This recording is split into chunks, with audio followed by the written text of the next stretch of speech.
guys, welcome to another episode of Life According to Nikki. Are we kidding?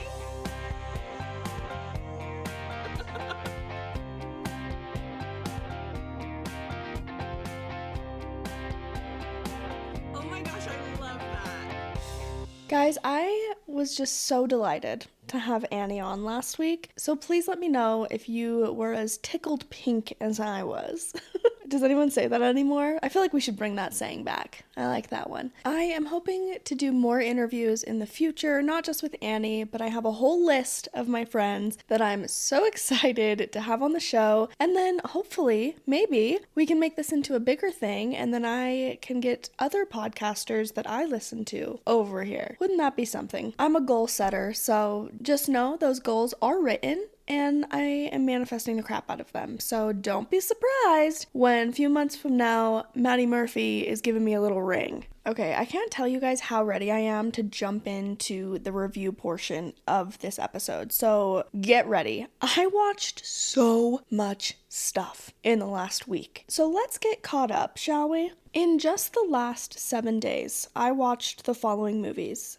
And don't worry, we'll go back and review them, but I just feel like they need to be listed first to really understand how much of my time goes towards watching things. Okay, I watched Next Goal Wins, Lift, Plus One, Suncoast, The Re-Education of Molly Singer, Fingernails, Players, One Day, which that's a 14-episode series, Upgraded, and Cat Person. That was a 1 week period, people. So obviously, we have a lot to review. Let's start back up at the top. Next Goal Wins. It is directed by the one and only Taika Waititi. He directed Thor Ragnarok, as well as Jojo Rabbit and Hunt of the Wilder People, if you've ever heard of those movies. They're very well known, and two of my favorite movies are Jojo Rabbit and Hunt of the Wilder People, so I was really excited to watch this film. It was in theaters for quite a while, but your girl's patient. At least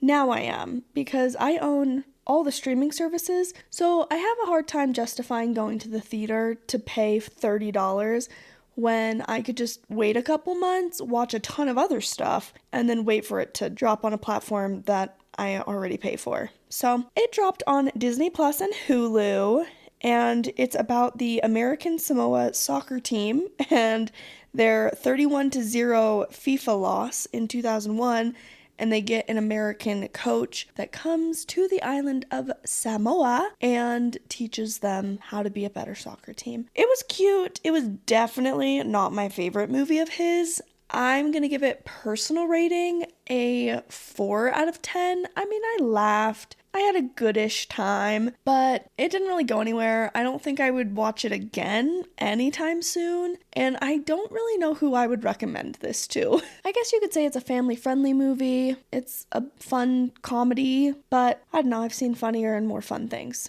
So that's why it gets my low rating, so sorry. I'm gonna give public rating a 5.5 out of 10. Next, we have Lift on Netflix with Kevin Hart. It's a heist movie. I like a heist. I really enjoy being on the edge of my seat, seeing if they're going to pull it off.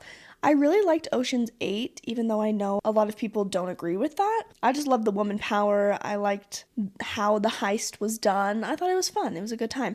That was not how I felt about Lift. Lift in concept and in trailer looked awesome. Great idea for a movie.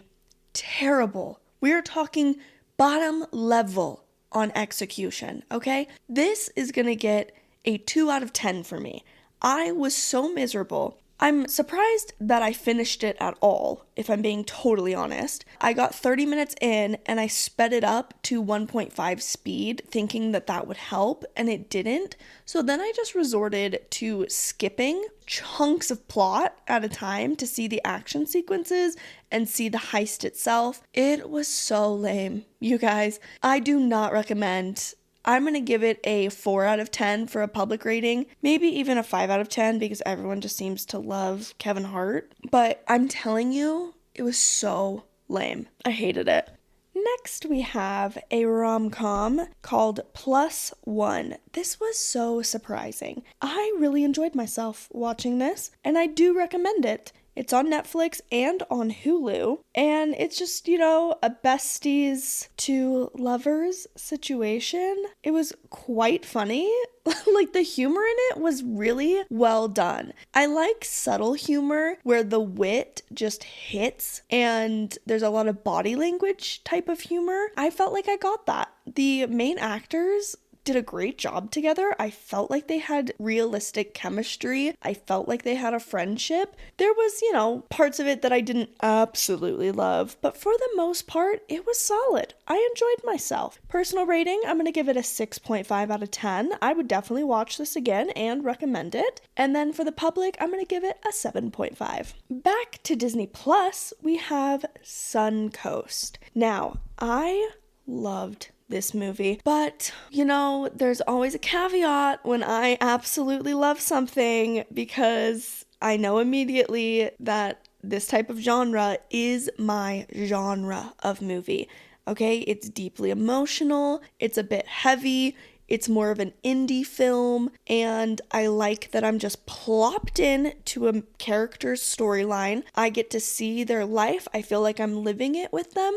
And then it ends. And we only went a very short distance. So, there's just a lot of time for discussion and for reflection on what the characters are going through in that point. They don't answer a lot of questions for you, which I kind of like that if it's well done. It's really easy to do it in a terrible way and not make that fun at all, and you don't give enough information. But in Suncoast, I felt like I did get exactly what I needed to, and I love a coming-of-age story. That's one of my absolute favorite genres.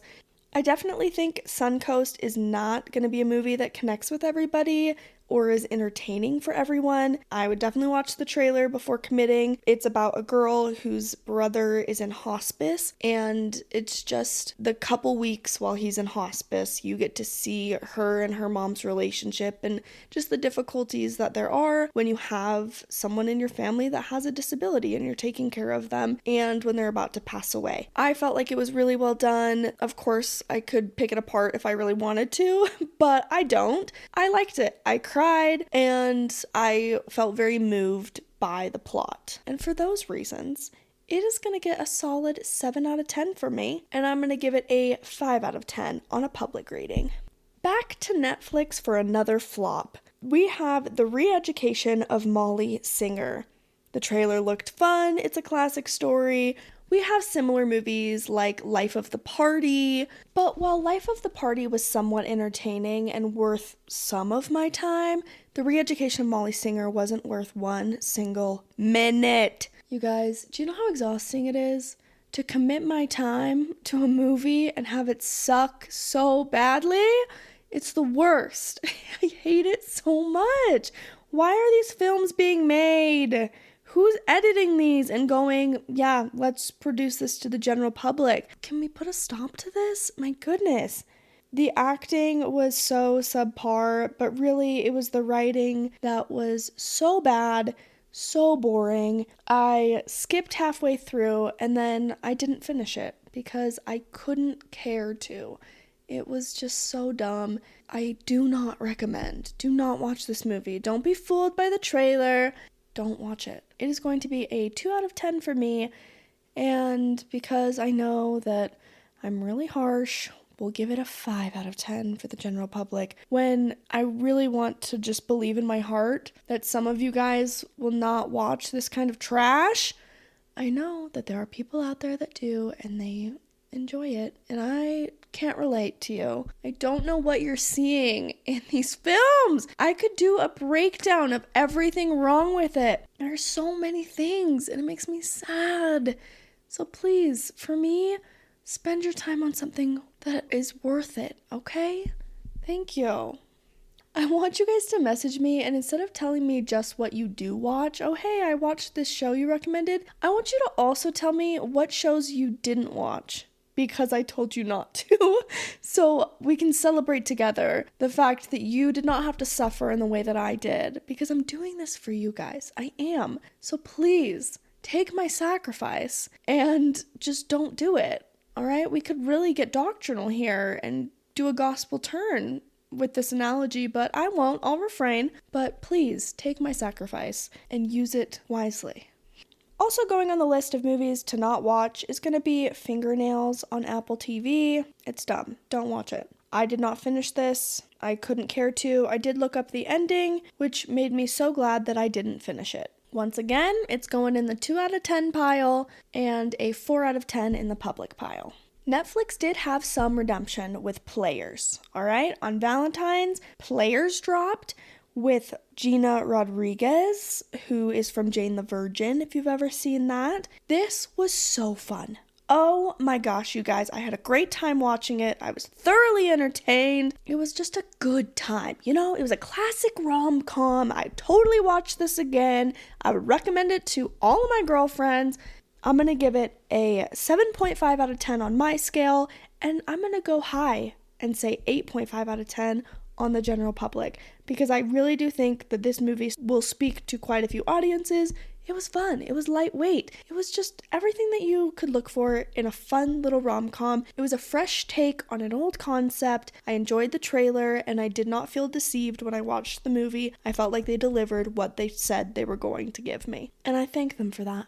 Also on Netflix, I was clearly in a Netflix mood. I watched what I thought was a movie, but turned out to be a 14-episode limited series called One Day. Now, fun fact about this, it is also a movie starring Anne Hathaway, which was made years prior, and it's also a book. I went into it thinking I was going to be watching a movie, so imagine my surprise when 20 minutes into the first episode, the credits roll, and I was like, whoa, excuse you? That was just getting good. I had not prepared myself for the time commitment. The title of it is One Day, and that's exactly how long it took me to watch it, okay?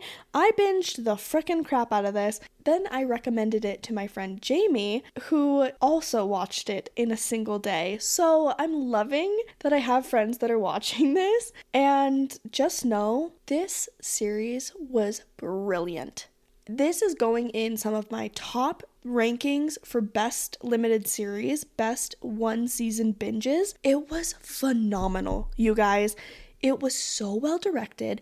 The chemistry between the main leads was so believable, which I really didn't think it would be. The trailer didn't make me think it was going to be, but holy crap, I was so invested in their romance. For a quick plot summary, you have this single day. It's June 15th, and you get to see that day play out over the course of 20 years. So every episode is that one day the next year. It was brilliant writing. I liked that you kind of get to fill in the blanks of what happened. You get to very clearly see the evolution of these characters and how they relate to each other. Oh my gosh, it was so good. It wrecked me. It absolutely wrecked me when I watched it, but I do recommend. It was just so great. The directing was fantastic. The location, it's set in Scotland and England. Highly recommend One Day on Netflix. My rating, I'm going to give it an 8.5 out of 10, maybe even a 9. I feel like I need to watch it twice before I give it a 9, but it was really up there, you guys. And then for public rating, I'm going to leave it the same as an 8.5 out of 10. I think we're all going to agree that it's really good. Moving on to Amazon Prime, we have a rom-com that once again was successful. We have Upgraded, who stars Camila Mendes, who was in the TV series Riverdale, if you've seen that. I watched one season of that and was immediately out, but she plays, I don't know. I actually don't know what character she plays, but she has dark hair. I know she doesn't play Betty. That's all I know. This was cute. It was fun. I had a good time. Again, an old concept of her pretending to be her boss, mistaken identity. We've seen it before with our OG Monte Carlo, with Selena Gomez. I really liked the fresh take. So I'm going to give it a 7.5 on my own scale and an 8.5 on the public. Last up, we have Cat Person. Now, this is on Disney Plus. This is not for everybody. If you have seen Promising Young Woman and you liked that movie, then I highly recommend Cat Person. If you have no idea what I'm talking about, then maybe don't watch it. It is pretty dark and it deals with sexual assault, so very big trigger warning on that. Out of the two, Promising Young Woman and Cat Person, I definitely liked Promising Young Woman more. That's one of my favorite movies because it is so well directed. The cinematography is phenomenal. The storyline is just haunting. I was unwell for about a month and a half after I watched that movie. I could not stop thinking about it.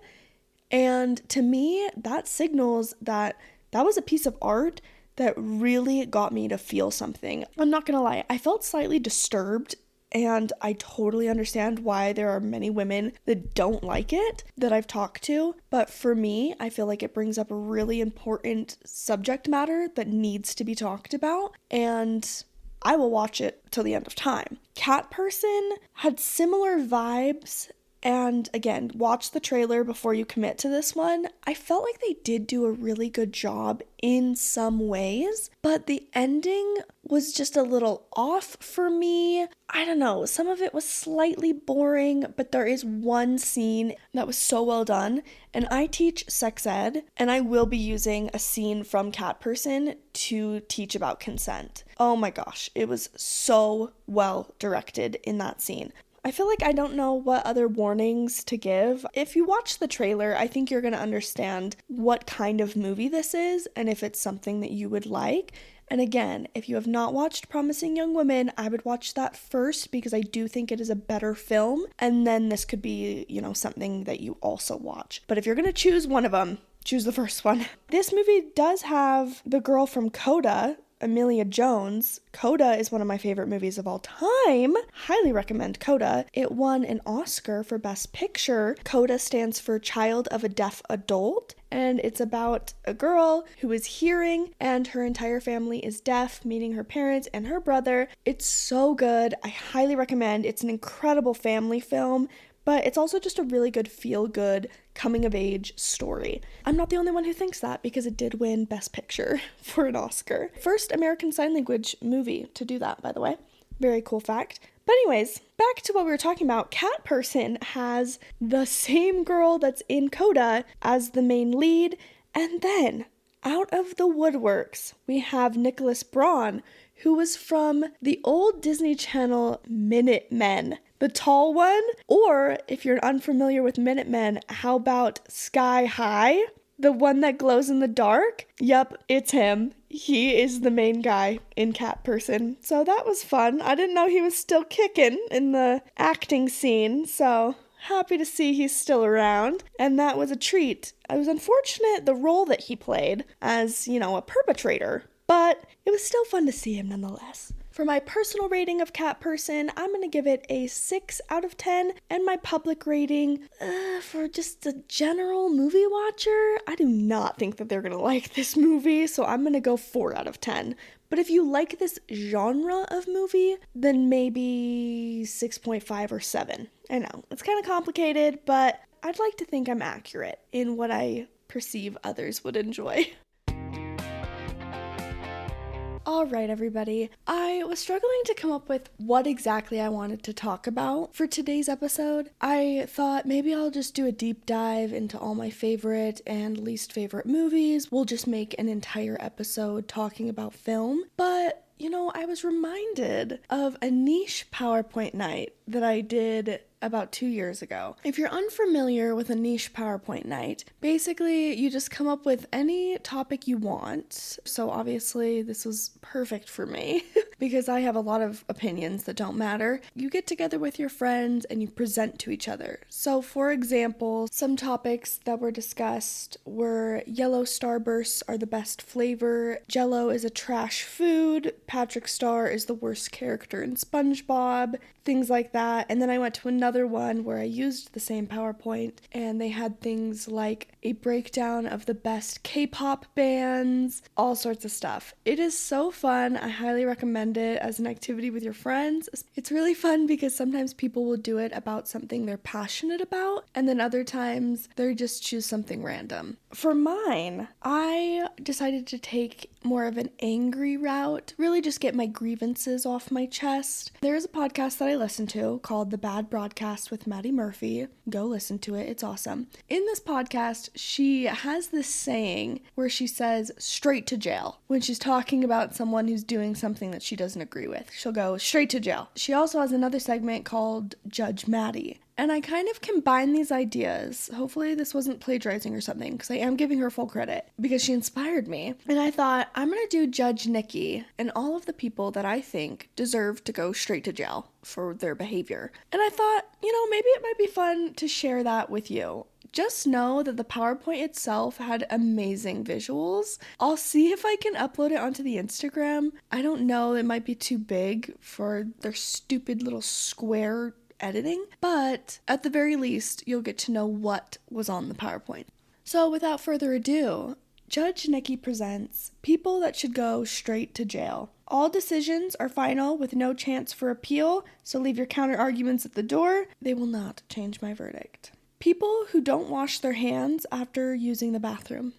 You are disgusting. 1 week jail time. People who run on vacation. We get it. You're better than the rest of us. Just shut up and relax.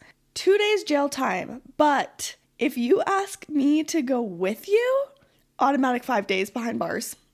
People who say, just don't look, when they're doing something gross and someone else is clearly disturbed by it. Jail time on this one is anywhere from 3 days to 1 month. It all depends on how gross it is, the activity that you're doing, and how many times they ask you to stop. Literally anyone with a loud motorcycle or car. The ones where they don't have the muffler and you can hear them 10 blocks away. Just owning that, 1 month. 1 month behind bars, automatic. If you have an early morning job and you wake me up with your obnoxious vehicle, 1 year. And if you purposefully went to an auto shop to make it extremely loud, life in prison. Next, we have the CEO of McDonald's. How dare you take away all-day breakfast? Your jail time is the exact number of days that we've all been without all-day breakfast. People who absolutely refuse to take a compliment. Just say thank you. It's not that hard. 12 hours overnight. This next one's probably going to be surprising. Peppa Pig.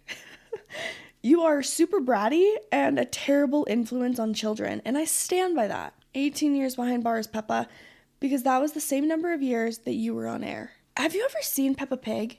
She really is the worst. And I watched so much of her when I was teaching in China because the kids were obsessed. So at the end of class, when we're waiting for their parents to come pick them up, we would just throw on a little episode of Peppa because they're 5 minutes. And every single time I would watch this, I was like, she is not a good little piggy. She is a brat. And she would teach my kids phrases and sayings that they would then repeat to me that were not good. I hate that so many children in China are learning their English from Peppa Pig. If you want a little kids show that is worth an endorsement, it's Bluey. Bluey all the way. Peppa Pig, no. Next, we have the inventor of the sink. You've heard me talk about it before on my episode about who's at the table. It's the wide bowl, the faucet that doesn't go far enough in. Yes, them. We all know. 15 years, and you're only allowed to use the type of sink that you invented while you're in the clink. Whoever conned the world into thinking paper straws was the solution to ocean pollution. 5 years, and you could only use paper straws and a spork when you eat and drink. That one just gets me every time because there are so many things polluting our oceans. So many, and I feel like there's quote-unquote solutions that they've come up with is making plastic bags more thin so you end up using more, and then paper straws out of a material that disintegrates. It's insanity out here how we're pretending like that's gonna save the world when jet fuel and fishing nets and a bunch of other stuff is causing so much damage. Okay, you know what? We're getting too political, but it really upsets me that they do this teeny tiny little thing and then they say, aren't we saving the planet? When no, this is a terrible way to do this. Paper straws, are we serious? Are we serious? And we replaced it with a material that disintegrates in water? Okay. Anyone who is rude to a waitress or service worker, you're a menace to society. 15 years. And if you make a teenage worker cry, 25 to life. Listen, I worked as a receptionist for years. It was my very first job. It was all I wanted to do. I remember when I was 16, we had a family rule. You had to get a job within a couple weeks of turning 16. So I was applying to only receptionist jobs.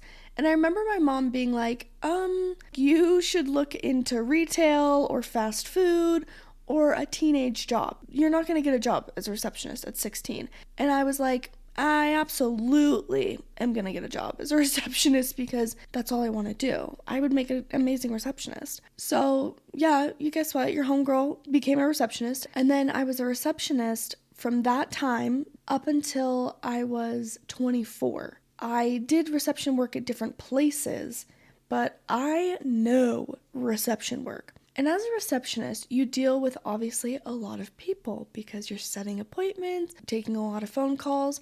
And there was twice where someone made me cry as a teenager. How could you do that? How can you make a teenager cry? I don't understand how another human can do that. How you can look at some 16-year-old or 17-year-old, see them tear up because you're yelling at them. This teenager has no authority whatsoever to give you what you want. But no, you're going to stand there and you're going to yell at somebody else's kid, somebody else's daughter and sister. You're really going to do that? And if you have kids of your own and you're doing that, it makes no sense to me. I will never understand. Listen, I've been upset at receptionists or at people before in a business setting. But I remember that at the end of the day, the person that is the face that I'm looking at that's reporting the bad news, they are just the messenger. Don't shoot the messenger. And this person is just there to do a job, and they probably hate the fact that they have to deliver the bad news. Because I know I always did. I worked in the massage business for 7 years, and when a therapist would call in sick or just not show up to work, that happened, and their client is sitting in the lobby, guess who's delivering that news? That, hey, I'm so sorry that you had a babysitter, you drove all the way here, and you were looking forward to this for 3 weeks that you scheduled it in advance, but I'm the one that has to tell you that your therapist was completely irresponsible, or that a family emergency came up, or they were nauseous. Delivering that news sucks, because the person who is actually calling out, they never have to. It's never on them to see the face of the person that they're disappointing and making upset. No, that's the job of a receptionist. So please, never be rude to a receptionist. They are just the messenger. And they're probably just as annoyed as you are that somebody else called out, because now they have to call a bunch of people, be yelled at for hours. It's the worst, all right? And this is not to say that every massage therapist is like this, okay?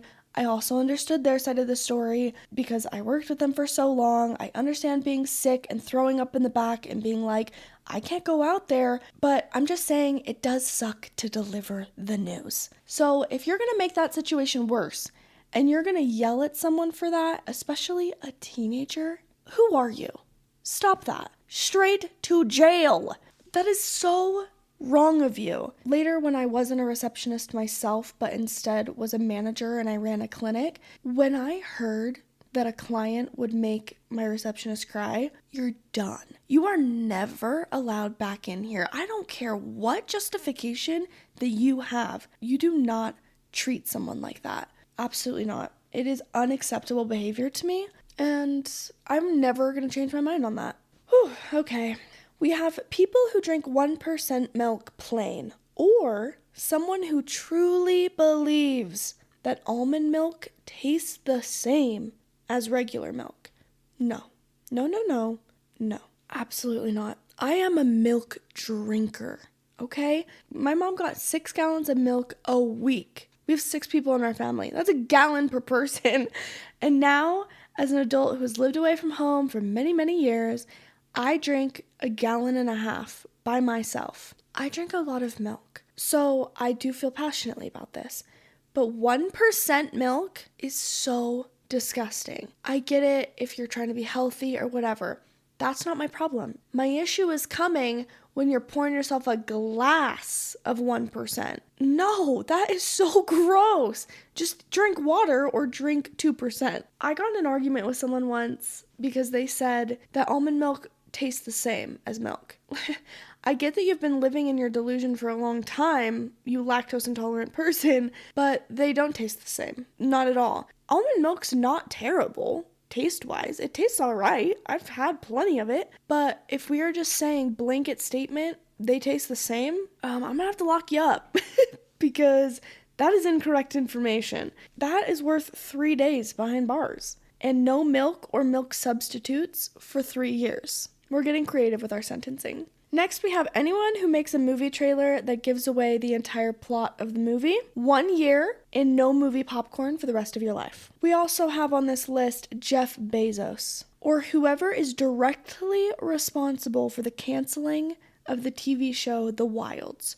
I want you behind bars for as many years as it takes to get that show back on the air. I will never get over the cancellation of that show. I really will not. I've seen it about 12 times on my own. I've gotten so many people to watch it. I'm not over it, and I don't know if I ever will be. All right, this is the last one, everybody. Whoever decided that it is now going to be a universal thing in America to ask for tips at every fast food restaurant and every business establishment. No, I don't want to pay extra for fun today. Thank you for asking. Who the heck am I tipping? I was in the drive-thru and I swiped my own card. Who am I tipping? You pressed blend on a blender. Absolute death penalty. These stupid iPads with their flip it over and they ask you if you want to leave a tip. No, absolutely no, I do not.